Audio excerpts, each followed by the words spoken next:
Rocks, Whitebeard and Kaido banding together against Imu, Garling being absolutely fodderized off-screen. The truth about how Kaido got his devil fruit. I know that the God Valley flashback has been twist after twist, surprise reveal after surprise reveal, but this chapter is certainly one for the books, and all of these drops have huge implications, so we have to discuss it. So we recently did a deep dive into what it means that Rocks called Imu the world, and if you haven't checked that out, then I highly recommend you to do so. But in that video, I did promise you all another video, my thoughts on the rest of chapter 1162, because there was a lot going on. Really jam-packed with a lot of juicy details. It really is, as per the title, the Battle Royale of God Valley. And it's a lot to unpack, so here we go. First thing I want to point out, something small that could end up being huge, that mysterious man who looks exactly like Marco. The guy seen kicking Silver Axe looks way too much like Marco for someone who logically can't be Marco. The God Valley incident happened 38 years ago, and Marco is currently 45 in the present timeline, so unless Marco's pulling some kind of Benjamin Button-like situation, or he just aged really fast and then stopped, there's no way a 7-year-old is kicking around one of the Rocks pirates. But that resemblance feels intentional. His design, the pineapple hair, even the stance, it all just screams Marco. And Oda is not the type of artist to accidentally make a random background character look exactly like one of our major supporting characters, is he? So it's hard to just shrug this off as a coincidence. What makes it even more interesting is that this Marco lookalike is actually even shown winning an exchange against a named character, one who was given as much hype as Silver's Axe. Remember when Silver's Axe was properly first introduced? He was the only one out of the rest of the Rocks pirates that got a dedicated entrance. So it almost even feels like that Oda wants us to notice this Marco doppelganger and wants us to notice what is happening. So I guess the most straightforward answer is that the person is then related to Marco, maybe even his father. It's possible, given this is still when Whitebeard was a part of the Rocks pirates. This could be when he met Marco's father, someone strong enough to hold his own in that level of a battle stage. And then that would actually make a lot of sense when you think about Marco's future loyalty to Whitebeard. If Whitebeard had a personal connection to his family, maybe even saved his father, or maybe he saw something of him in Marco. And that bond could then become a lot deeper than just captain and crewmate. Or I guess a lot deeper than it already is, because they are already father and son, but that would have another layer to it if Whitebeard actually knew Marco's biological father. It's also just very Oda-like to do this, to quietly set up a character connection decades in the past without spelling it out right away. And given that Marco's always been one of the most prominent members of Whitebeard's crew, this could be one of those little breadcrumbs meant to tie everything together later. And as a big One Piece fan, I would be remiss not to at least speculate on that. It feels too deliberate for it to be meaningless. And then there's another panel that quite looks like Sakazuki, and again, I don't think the timeline lines up well enough for this to actually be Sakazuki, so maybe I'm overthinking it. But you know what I'm not overthinking? Why you should subscribe to this channel. Seriously, just do it. Just click, help us get to 100,000 subscribers, you'll be happy, I'll be happy, and you will be full of One Piece discussions, so what's not to love? Next up, the God's Knights. The way that the God's Knights are being portrayed really changes how we view the present Elbaf timeline. Overall, Oda has consistently framed them as being quite underwhelming when faced with true power. Even their supreme commander, Figureland Garling, is defeated in a single chapter. And not only that, but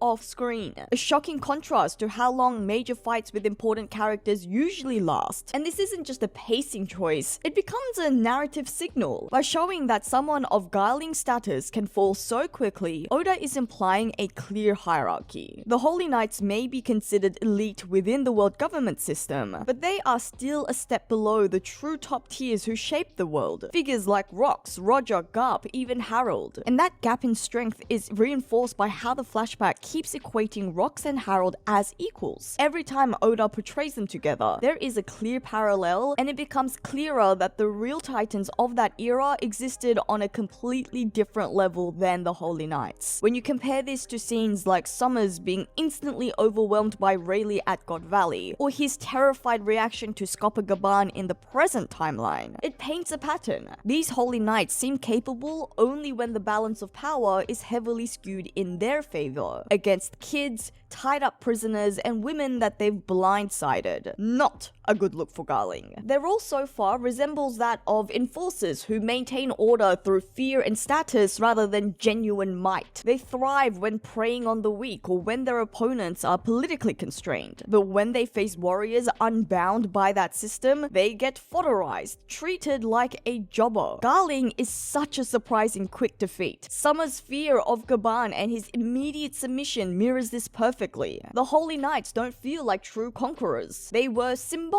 knights, figures meant to project divine authority rather than embody it. And that's what makes this present Elbaf timeline so interesting. If the same group of knights is on the stage again in real time, their presence might serve as a contrast rather than a real threat. But in saying that, I do expect Garling to be a lot stronger in the present timeline, especially after being promoted to Gorosei following Saint Saturn's death. He was, after all, one of the very select, only 12 individuals portrayed to be critical to the final saga in the final race to the One Piece at the end of chapter 1121. And given he is a man with the title Champion of God Valley, despite how completely he was manhandled here, even with the numerical advantage against Rox, either Garling is not done yet and he will come back to fight again, making a much greater impact on his second go, which wouldn't be surprising since he can regenerate and was still conscious the last time we saw him, albeit bloodied on the ground, or the entire thing is a world government setup. It's possible that they stole the credit for Rox's defeat from Roger and Garp and handed it to Garling instead. That would make sense since at the start of the chapter it was reported that Rox and Garling were clashing, and by the time the Marines would have received the next update, Rox may have already been defeated, though not necessarily by Garling. But everyone would just naturally assume that it was Garling who defeated him because simply he was the last one seen fighting, or was the last one reported to be fighting him. But the real big battle is about to begin because holy crap, Rox, Whitebeard, and Kaido facing off against Imu next chapter is going to be absolutely insane. I love how much energy that double page spread is giving off. It's unclear whether Roger and Garp are also in that same vicinity and have a view of Imu, but if they all end up in the same place, if all of them actually witness and fight Imu, I think my brain may explode from excitement. At the same time though, there is something oddly melancholic about this moment. Seeing Whitebeard stand behind Rox, supporting him even when he has nothing to gain, really hits differently now. It adds another layer of tragedy when you think about how Blackbeard, the man who inherited Whitebeard's power, Rox's son turned orphan that Whitebeard accepted as his own, ended up actually killing Whitebeard and taking his fruit. Not to mention the added layers when you consider that Whitebeard would only be constantly drinking on Rox's tab because he would never pay for drinks himself, saving his money to save his poor hometown, the orphans there, and Whitebeard accepting Blackbeard, a fellow orphan, only for Blackbeard to turn around and stab him in his back. It makes that betrayal sting even more because here we see Whitebeard embodying loyalty at its purest, fighting alongside a man who he was sometimes at odds with, but against this current face of terror, refusing to turn his back on him. It makes Teach's actions so much darker. And man, seeing Kaido in this same scene, excited like a little kid, showing his older brothers his newly obtained devil fruit. Look guys, look what I got. It almost makes me forget that this is the same guy who terrorized an entire nation just 2 arcs ago. There's this weird charm to this version of Kaido in this arc. Youthful, reckless, almost innocent in his hunger for chaos. You can really feel how the events of God Valley has shaped him into the monster we see later in Wano. In terms of power, how it has shaped his worldview. And if we're talking Kaido, one of the biggest surprises in this chapter, and honestly one of the strangest but funniest twists so far, it's the reveal that Kaido actually blindsided Big Mom and stole the devil fruit instead of being gifted it by her. For years it was heavily implied that Big Mom gave Kaido his mythical Zoan as a favor, which is what supposedly tied him to her through that life debt. But now we find out that Big Mom actually originally planned to give that fruit to Katakuri before Kaido attacked her, and then immediately ate the fruit for himself, gobbling it up, chubby cheeks like a little kid. But it's also hilarious that Big Mom, after being furious at the time, has played it off in the years since, acting as if she has let it happen, trying to gaslight Kaido and hoping that his constant drunken state will mean that he might forget what really happened to instill a sense of indebtedness. And then here's where things get messy time-wise though. According to the Vivica data book, Katakuri ate the Mochi Mochi no Mi 43 years ago, but the God Valley incident happened 38 years ago, meaning that Katakuri already had his devil fruit by then. So unless Big Mom believed that her son could somehow pull a Blackbeard and eat multiple devil fruits without dying, the timeline just doesn't add up. It is a fun twist narratively that did get me thinking on what would have happened if Katakuri ended up eating that fruit, but it is something that definitely breaks the continuity a little bit. Maybe Oda will fix it later, or maybe it will be one of those long-standing inconsistencies that just stays buried in the lore. Either way, it's a small but noticeable break in immersion. But this moment also recontextualizes a few other things we've seen in the series. First off, it completely changes how we see Kaido's relationship with Big Mom. Instead of the two sharing mutual respect in history, this new version paints Kaido as an opportunist, someone who outright betrayed Big Mom at God Valley for an easier path to power. It's a really cool reveal, but it doesn't fit neatly with everything we've known about him so far. Betrayal is a part of a pirate's nature, something that was speculated to be a tragic part of Kaido's story, but understandable given that his entry to piracy has been via the Rocks Pirates, a crew that we've been told and seen for ourselves has always been betraying each other. Secondly, Kaido's deep-rooted belief that Haki transcends all. That line suddenly feels a whole lot more personal. Kaido's belief about Haki's importance may get an explanation, and maybe something Oda plans to explore in the next few chapters. You know, it's possible that after stealing the fruit, Kaido ended up fighting against someone like Roger, a man with no devil fruit, but overwhelming Haki. Imagine that, a cocky Kaido, fresh off his new power-up, thinking that he is unstoppable, only to be humbled by pure willpower. That kind of defeat could be the moment that shaped his entire philosophy. The idea that no matter what devil fruit ability you gain, Haki reigns supreme. It would also tie in perfectly to what Kaido says to Oden in chapter 970 when Kaido calls Roger soft. We know he's not mocking Roger's pure strength, but rather his mercy. And maybe this could be a hint that Roger spared Kaido. If Kaido did indeed face Roger and survived, that would explain both his obsession with Haki and his bitterness towards men like Roger, whom he sees as being too kind. Even Whitebeard was mentioned in that same breath back in chapter 970, and that may also tie back into what we see in this God Valley clash. Of course, that is all just speculation for now, but it's definitely something I would love to see. A Roger versus Kaido flashback could be the perfect way to bridge the gap and show us the moment that Kaido's worldview was born. Because if you've been around this channel since the Wano days, you may remember that I was quite disappointed that we got skimped out on in terms of Kaido's flashback and his backstory, and we all said back then that, well, Oda may be saving the full backstory for the God Valley flashback, and so we are here now, and I would love to see Kaido's past fully fleshed out. In other news,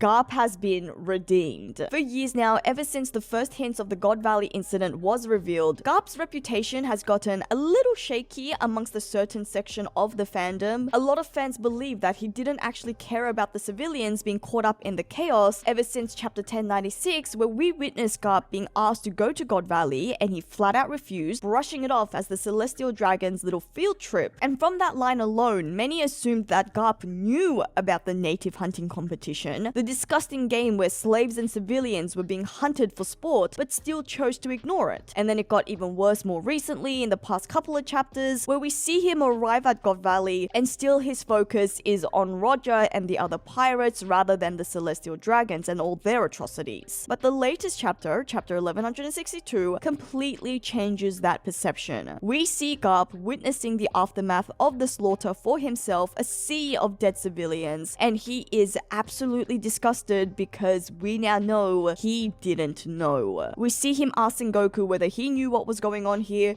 showing that Garp genuinely didn't realize the extent of the horror until he saw it firsthand. Maybe had no idea of it entirely. Because it does seem like this is a fact that the world government, that the Navy tries to keep hidden even from its own soldiers. Sengoku says that someone reported of it years ago, but then mysteriously vanished soon after. And even that line alone about this Navy man who mysteriously vanished, I can't help but speculate on who it is. Could it be that this is the original founder of Sword? Could it even be the man marked by flames? After all, we know that Shiryu has speculated that it could be a government man. But in terms of the implications for Garp, that one moment, Garp standing there repulsed by the carnage, it instantly reframes everything, instantly restores our faith in Garp's character, the same man who would later dedicate his life to fighting pirates without ever becoming a celestial dragon dog. And that whole meme came from Sengoku's line saying that Garp wasn't proud of teaming up with Roger to defeat Rox because it meant that he also had to protect the celestial dragons. A section of the fanbase took that and ran with it, painting Garp as some sort of loyal government dog, even though we know that that's not who he is. We know that that's never been who Garp is. We know he hates the celestial dragons, and that's exactly why he has never accepted a promotion beyond Vice Admiral, because doing so would have meant directly serving under them. So yeah, after this chapter, I think it is fair to say that the whole Garp the Celestial Dragon Protector can be put to rest, finally put to rest. And very recently, I actually did a deep dive into Garp and how his involvement at God Valley may be what prompted him to start Sword. And although some of what I had said in that video can now be easily dismissed now that we know the truth about Garp, but a lot of it also still makes a lot of sense. Even if he didn't know about the native hunting competition prior to the fact, witnessing it for himself and being horrified and confronted with this idea that the Navy actually don't have much power, they're not doing all that much good in the world if all they're doing is protecting the celestial dragons, and that is when he decides to start Sword. But you know what, go watch the full video if you haven't already. One of my favorite parts of this chapter is the presentation of Edis. She refuses to play the damsel in distress role even amidst all the chaos surrounding her. It's such a powerful moment that stays true to the kind of woman that her husband fell in love with. It's a chilling resolve in her words, dark but undeniably strong, when she says that if it looks like she's about to be captured, she would kill her own son and take her own life just to convince Zebek to let them go. I mean, it makes sense, but in such a horrifying way. Being captured would have likely meant torture or experimentation for her child at the hands of the world government, but still, sheesh, that is heavy, especially right after the heartbreaking panels of seeing Rox's dad and granny being dummy reversied. You know what, those panels alone almost makes me want to take back my assessment of Rox versus Garling. I mean, of course Garling got photorized. Rox has not only had to split up with his wife and kid, but he has also witnessed his family getting possessed and turned against him. In this kind of rage, Rox is definitely destroying everyone. But this segment also revealed that Edis used to be a pirate, which might end up having bigger significance later on. But the juiciest detail in that scene is her telling Rox to meet up at Lulusia. That single line recontextualizes a few major things in the series. First of all, we know that Lulusia was the same island that Imu chose to destroy when testing out the powers of the Mother Flame, and this destructive weapon wiped the island out completely. At the time, Imu claimed that it was just because of its proximity, as if it were random, adding to Imu's portrayal as someone who would destroy entire nations on a whim, simply because they can. But now, this detail might carry much deeper meaning. If Rox was once a thorn in Imu's side, or if he left a lasting mark on them during the God Valley incident, then Imu's choice to annihilate Lulusia might not have been random at all. It could have been personal, a deliberate act to erase the last traces of Rox's legacy. After all, we know that God Valley is an island that is said to have just completely vanished, which is actually what ended up happening to Lulusia. A very tragic, poetic parallel between the two islands who have both vanished off the face of the earth, wiped off the maps, both related back to Rox. In which case, this may then also be a clue that supports the theory that Jupiter is a much more recent addition to the Gorosei. Because of Jupiter's relatively youthful appearance, fans have long speculated that he is the youngest of the Gorosei and was also the most recently appointed, except of course Garling, because we witnessed that one taking place. And after chapter 1157, I did note that the silhouettes that we see of the Gorosei does look a little sus.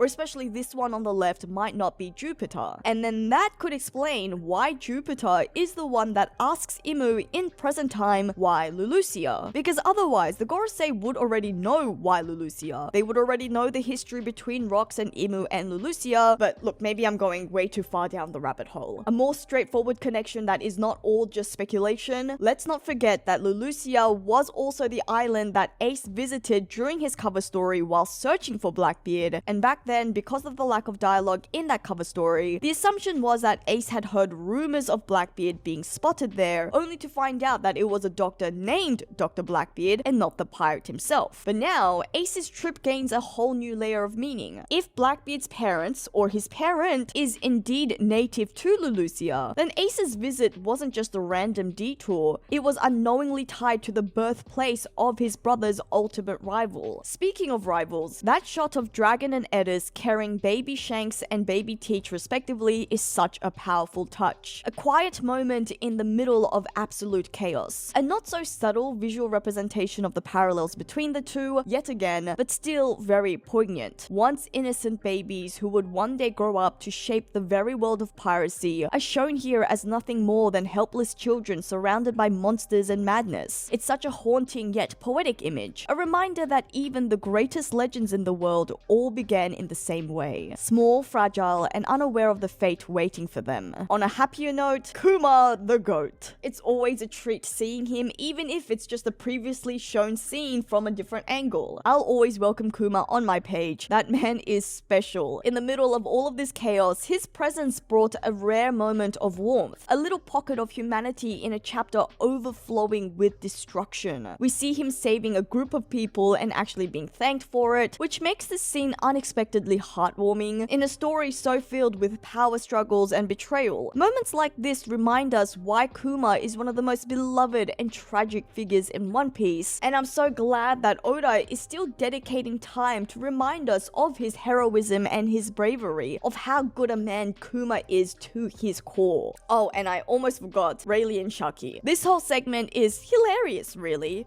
Shiki still protecting Shaki to the very end, won't let the others try and fight Rayleigh to get Shaki for themselves because that may put Shaki in danger. I mean, that's true love at that point, right? Wanting what's best for them even if it's not necessarily what's best for you. And Roger similarly making sure that Rayleigh can get Shaki to safety. He may have not been initially thrilled to hear that Rayleigh was the object of Shaki's desire, but after the last chapter and this chapter, it's clear that he is their #1 fan. I do have a big question as to what Rayleigh was trying to tell Shaki though. What do you think it was? My money's on I love you, but I'm still going to sail with Roger. I can't abandon his side. And judging by her content, peaceful look and her response, I think Shaki's saying, shh, dear. I know, you don't need to say a thing. But you know what? Why don't you let me know what you think, whether that be what Rayleigh was trying to tell Shaki or anything else that happened in this jam-packed 1162 by leaving a comment below. If you enjoyed today's discussion, please like the video, share the video, and please do subscribe so that we can continue discussing One Piece, our favorite series, especially because there is a chapter break. You can also help support the channel further by becoming a Patreon or channel member like these wonderful people. But as always, thank you for listening to another one of my crazy